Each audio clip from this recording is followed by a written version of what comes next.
En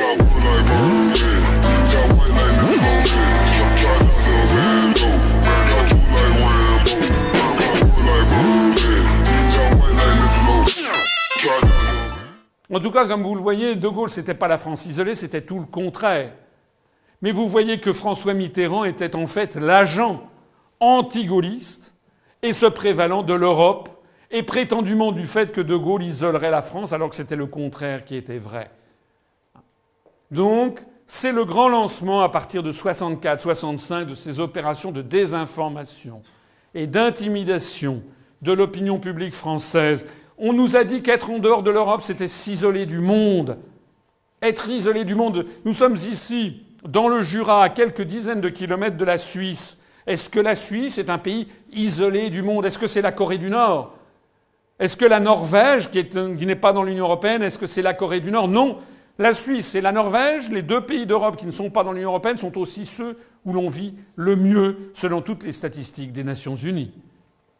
On nous dit que c'est être ringard, que c'est être contre la paix, que c'est être xénophobe, que c'est être raciste, etc., etc. En bref, c'est le grand triomphe de la propagande. La construction européenne, on n'a tout simplement plus le droit d'être contre. Et bientôt, on n'aura même plus le droit d'en débattre. Et on évitera tout débat, et c'est la situation dans laquelle nous sommes. Pourquoi est-ce que j'ai créé ce mouvement politique le 25 mars 2007, le jour même du 50e anniversaire du traité de Rome? C'est pour appeler les Français à en sortir et pour imposer qu'on ait le droit d'en reparler, qu'on ait le droit de débattre, parce que nous sommes dans une démocratie. Dans une démocratie, on a le droit de parler de tout, de toutes les idées politiques et de les combattre s'il le faut. Alors, en ce bas monde, tout se paye.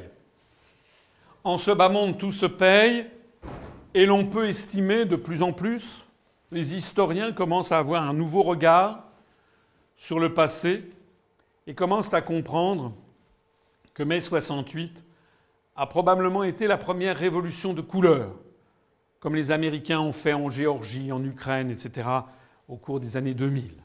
Oh, certes, De Gaulle, qui était né en 1890, avait 78 ans en 1968. Oh, certes, il était dépassé par les événements, parce qu'avoir 78 ans en 1968, c'est un peu comme en avoir 88 ou 90 à notre époque. À notre époque, les gens sont jeunes de plus en plus vieux, si j'ose dire. Mais De Gaulle n'avait pas vu les évolutions sociologiques de la France. De Gaulle n'avait pas vu le nombre d'étudiants de plus en plus important, de gens qui sortiraient du système scolaire avec un diplôme. De Gaulle n'avait pas vu l'évolution des mœurs avec le développement, par exemple, de la mode des Beatles, etc. Donc toutes ces évolutions qui allaient aller vers un éclatement du carcan des sociétés occidentales traditionnelles, dont d'ailleurs le Concile de Vatican II a été le point de déclenchement, l'un des facteurs déclencheurs à partir de 1962. De Gaulle n'avait pas mesuré tout ça. De Gaulle avait maintenu une politique qui était rigide et donc a été dépassée par les événements. Mais ce qui est quand même sûr, c'est que les Américains en ont profité pour mettre le maximum d'huile sur le feu pour faire chuter De Gaulle. On a un livre qui est sorti en 2009 qui s'appelle « Des secrets si bien gardés » de Vincent Nouzy, paru chez Fayard. Et regardez ce qu'il y est écrit dedans. La CIA est en réalité, on parle des événements de mai 68, la CIA est en réalité ravie que la statue de Gaulle, bête noire des Américains depuis 10 ans, soit enfin ébranlée. Des secousses domestiques parviennent à déstabiliser ce général intraitable sur le plan international. Il y a même des rumeurs comme quoi la CIA financerait les syndicats étudiants, dont l'UNEF, pour causer du tort au gouvernement.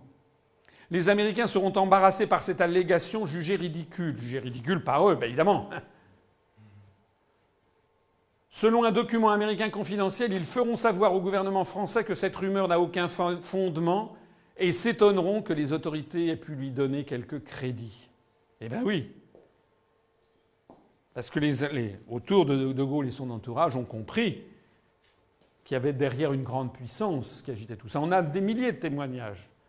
L'ambassadeur Harriman, l'ambassadeur des États-Unis, assistant aux manifestations dans le quartier latin, avec un air épanoui.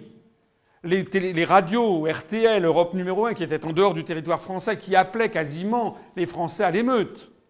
C'est comme ça que ça s'est passé, mai 68. Il y a un autre livre intéressant de Jean-Pierre Farkas, paru en 1998, qui s'appelle Le Pavé.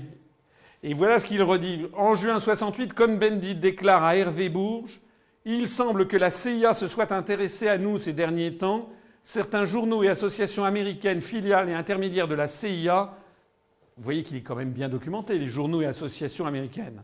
Ford, Rockefeller, etc. Filiales et intermédiaires de la CIA nous ont proposé des sommes importantes. Inutile de vous dire l'accueil que nous leur avons fait. Moi, j'aurais aimé qu'ils nous disent l'accueil, justement, qu'ils leur ont fait. Quand on voit que M. Cohn-Bendit est toujours sur la scène politique française, après avoir été en Allemagne, quand il est allé chez les Verts allemands faire une partie de sa carrière politique, il s'est fait remarquer pour prendre position, à la différence de tous les Verts allemands qui étaient infiltrés par le KGB soviétique, au moment de la crise des SS-20, Cohn-Bendit a été le seul Vert allemand, député Vert allemand, à militer en faveur de l'installation des Pershing américains. Le seul, servant les intérêts stratégiques des États-Unis d'Amérique. Comme en 1968, il a servi les intérêts stratégiques des États-Unis d'Amérique.